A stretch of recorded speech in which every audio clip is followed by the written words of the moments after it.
Hi, I'm Dan. And I'm Karen. This is our video of our trip to the Golden Isles off the coast of southern Georgia. We went to Jekyll Island and St. Simon. For those of you who are watching this video because you watched the previous video and you just want to see what chair we chose after our conversion from our dinette to the computer desk, I'm going to put the timestamp right here, and you can jump forward right to where we decided what chair we were going to use on that. But if you're interested in our trip to the Golden Isles and all the cool things we saw, then continue watching because the horizon awaits.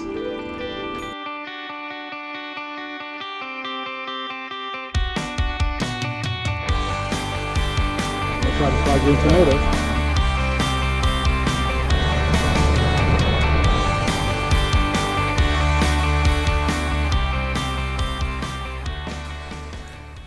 This is the Golden Isles, and this is the area we stayed on, a little spit between the South Brunswick River, the Turtle River, and the East River, called Blythe Island Regional Park.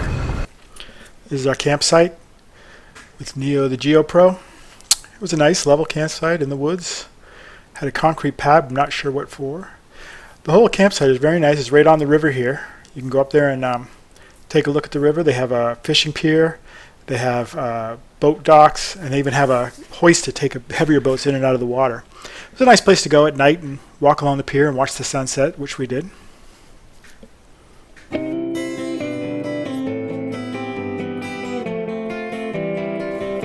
We also took the opportunity to ride our bikes around the campground. And they had a really nice nature trail we could ride down, and it goes on for a number of miles. It's, you know, kind of in the woods, but a pretty nice place to ride. Fairly level, of course, because it's Florida.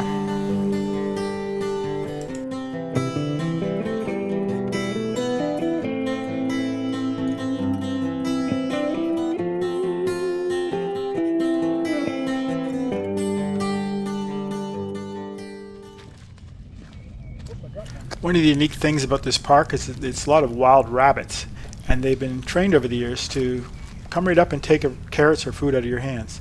In fact, they've learned that if you shake the bag of carrots, they'll come right up and run to you to get one. Coming, look.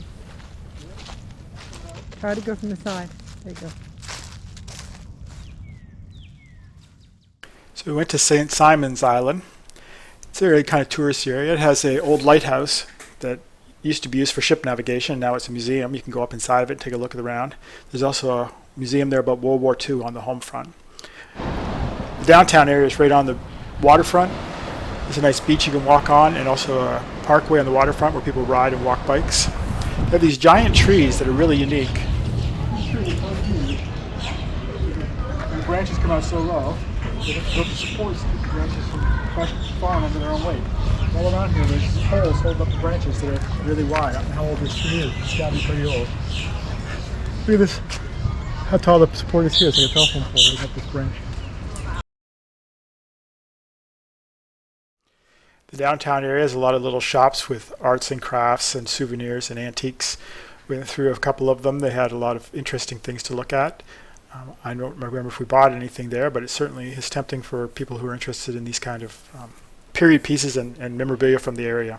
We decided to have lunch at Brogan's, which was an Irish pub in the downtown area, but they have a lot of southern foods too, so we thought we'd try some of the local specialties. Karen got The fried green tomato BLT special. which is a very southern food, so we're going to try that too. I've got their club special, so let's see how that goes. I'm going to try the fried green tomatoes.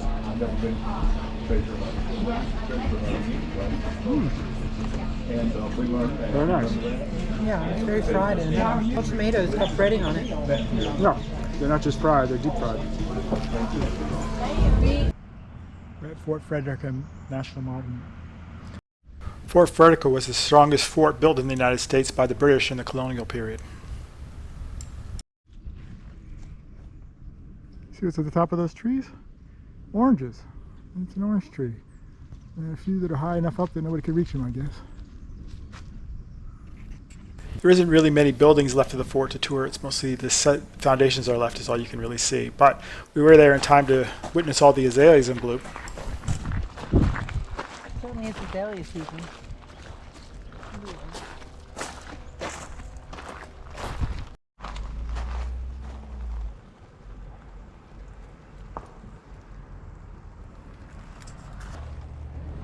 Just gonna ride around a bit first.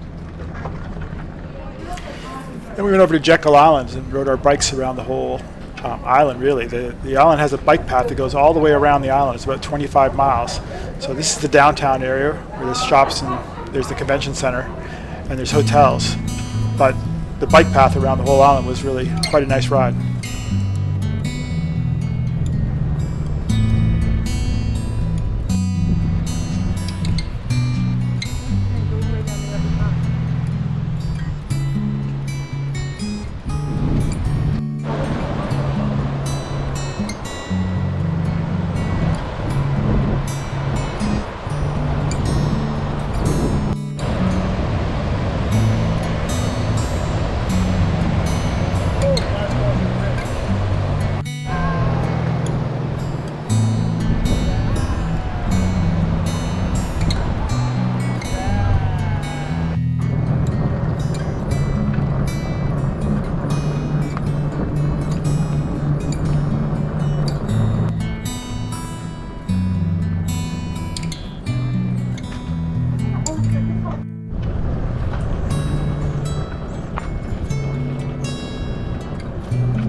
So all these trees used to be on the shoreline here, but the beach is eroded and they all got pulled off and killed, but they still sit here as like driftwood on the beach. It's kind of cool. There's a lot of them. They're probably like hundreds of years old because the trees have probably been dead for a long time, but they all just sit here left on the beach because it's a protected area and nobody comes by here. And it's kind of neat. It's almost like a sculpture on the beach.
We've arrived at the west side of Jekyll Island. This is known as the Historic District. In the early 20th century, a lot of rich industrialists built cottages here to get away from the cold in the north.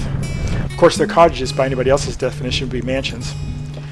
Unfortunately, by the mid-century, they hadn't been used anymore and they fell into disrepair. But I think in the 90s or 2000s, the state of Georgia decided to buy them and restore them and turn them into hotels. So now you can come here and stay in some of these old mansions. I heard they're quite beautiful inside and they have nice restaurants, but we didn't go any side of any. We just rode around the area and had a look at them. We did stop here in this park in the middle and had lunch at this cafe. But at this point we were back to where we started on Jekyll Island. So this is the last thing we did on Jekyll Island before heading back to the campground. One of the things we like to do at the end of every trip is put stickers on to remember the places we've been on the back of Neo. So we got one for the Golden Isles, and because we did that long bike ride on Jekyll Island, we put a special one on just for Jekyll Island.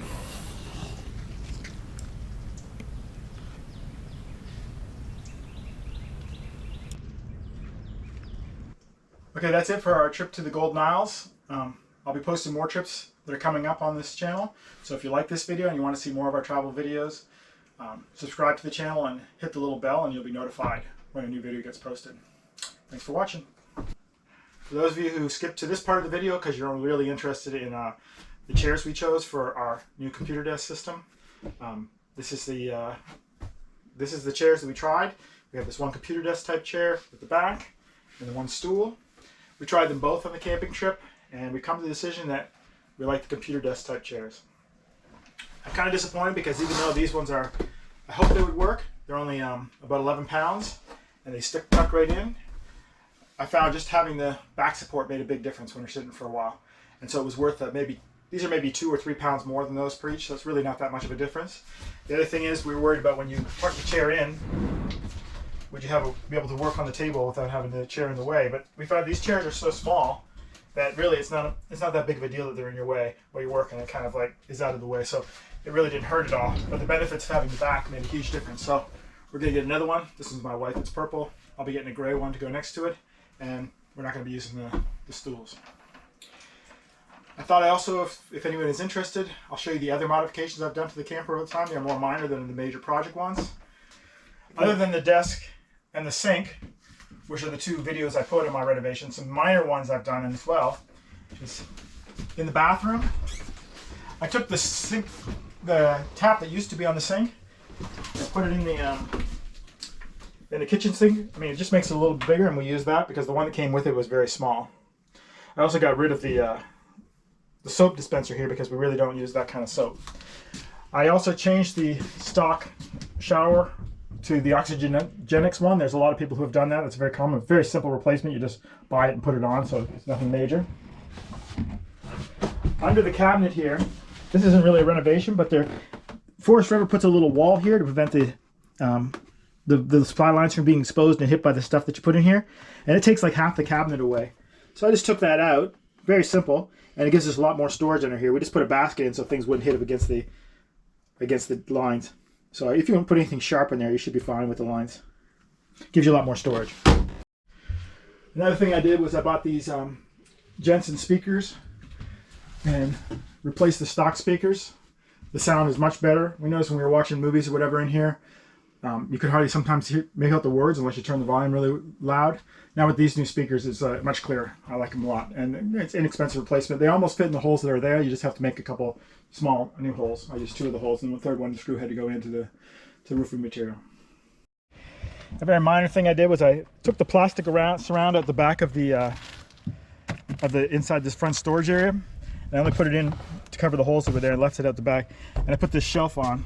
So now we have 2 storage containers in there. Works pretty well for us. It's a pretty minor change, but it's just a 1/2-inch ply I made a platform out of. Another minor change is I put screens over the water heater. Keep mud daubers and everything from building a nest in there. I did the same thing on the other side. I'll show you that.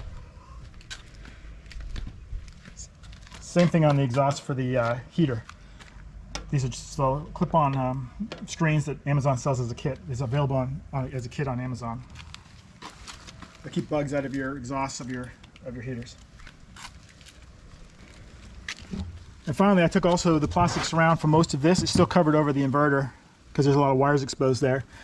But I took it out so there's a little more room, and I put this bracket on this side. I used some of the plastic to cover the wires in the ports up here.